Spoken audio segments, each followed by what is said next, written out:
Hey guys, gonna make this video on this socket saver. Make sure you subscribe to my page, like, comment, share. So we had a broken trap on one of these pods. They put them in and I had to cut it out. Had an emergency, but I was able to fix it with this socket saver.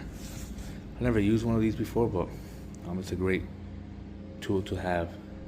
Like I said, my boss mentioned it to me, and he said try it out, and I'm gonna get one myself.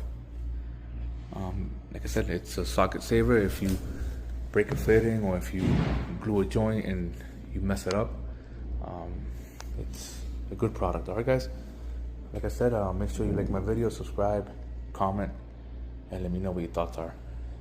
Have a good day guys.